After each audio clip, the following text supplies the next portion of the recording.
Hey, it's Martin and Cliffe. Welcome to another video. Welcome to a continued look at my guitar collection, or more specifically my bass collection for 2022. We looked at my first Mike Lull M5 last week, the green one, and how that kind of changed the game for me. And it's interesting because basically I'd played my Yamaha TRB4 to the blue one for years and years, like nearly 20 years. I got it as a 21st present, and then when I got that green bass as my 40th birthday present, I basically never touched the blue Yamaha again. So I had a friend at church who really loved that bass and had been on at me for quite a long period of time saying, if you ever want to sell it, let me know. I want to be first in the line for it. So we worked out a deal, and you know, it was good for both of us. It gave a great bass to someone who was really going to enjoy playing it. But then I was kind of hankering after that humbucking soap bar tone. So I reached out to Timothy at Unisound again and said, I want to get another Mike Lull, but I want it to be a little bit different. I want soap bar pickups and humbucker pickups. I want it basically to be a really high-end version of a Yamaha TRB. So it's still, no, it's in many ways the same bass. It's the narrower nut width than standard. Is it 1 5/8 instead of 1 3/4 or something along those lines? I don't know, inches. Who uses them? But the main other difference, other than the fact that it's this beautiful trans blue colour, which is pretty close to what the Yamaha was, is the soap bar pickups. And these are the P45s or something. It's interesting because when I came to get my fretless made, Spencer said, we can't use those pickups because they're too long and they impinge on the control cavity. And actually, if you take the back off and have a look inside, you can just about see the corner of the pickup from the control cavity. But Mike, being Mike, probably wasn't too worried about that and was happy to do that. This was probably one of the last basses that Mike Lull worked on before he passed away. I received it, I think, a week before the news came of his passing, so obviously it would have taken time to ship to Hong Kong and all that. But I don't know any of the details of Mike's death. I know he died too young, but yeah, I believe this is one of the last basses that he probably had a hand in, even if he didn't do all of the work himself, because I know he had a team. And Spencer continues to manage a team of people there. So it's pretty special in that way. And originally I had this set up to be tuned down a tone. So A, D, G, C, F, with 50 to 135 strings on. At the moment, and for quite a while now, I've just had my standard set of 42 125s on, because really, particularly once I put the hip shot on, the detuner,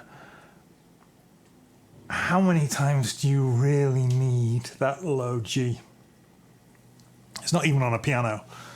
So yeah, the low A I can get to on this is fine. And this bass, it's not been without its teething problems in terms of the electronics. It had a couple of issues. It kept cutting out when I first got it, so I took it back to Timothy, who rewired it, and it was fine ever since in terms of that.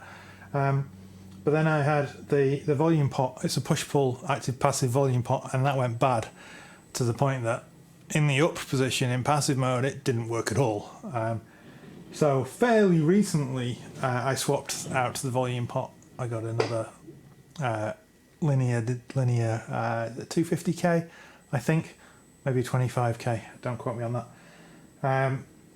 Push-pull pot, wired it in, and it's been perfect ever since. So it was just a bad pot. You know, that happens. That's nothing to do with whether it's a custom build or whether it's a factory floor bass or whatever it is. It's just unlucky that it was a bad pot. As I say, I've not had any issues with the wiring since. So maybe it was a rush job to get finished before Christmas. As I say, Timothy was able to sort out all the wiring and didn't have any issues with it other than the bad pot. So now I'm very happy with it, and I tend to use it. It doesn't have quite the same dynamism or dynamics as the green one with the jazz pickups. But if I want to play anything more grindy, more heavy sounding, the humbucking pickups that are in this are fantastic. So you heard it on the intro, just with both pickups balanced. The advantage of humbucking pickups is that I can have just one on and I don't get that kind of noise. So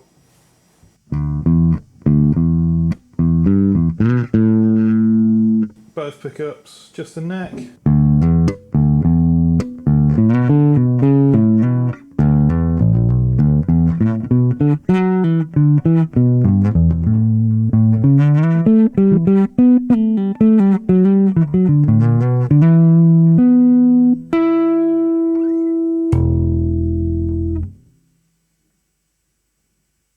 Just the bridge.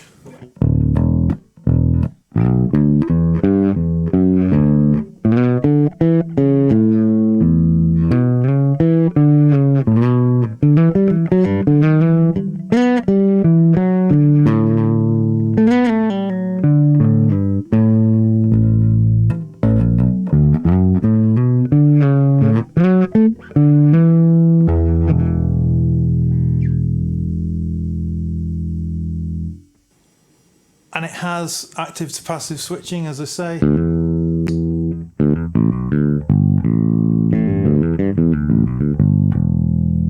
Interestingly, it sounded, if anything, slightly louder in passive modes. It's possible the batteries are getting a little bit low on this. In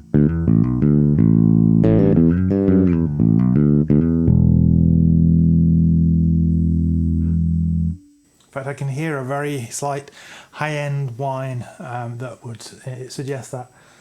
I need to buy some more batteries then. It's two 9-volt PP3 batteries. They last a long time. I don't think I've changed them since I bought the bass. Back at I think it was the start of 2020. So yeah, I've played it a lot.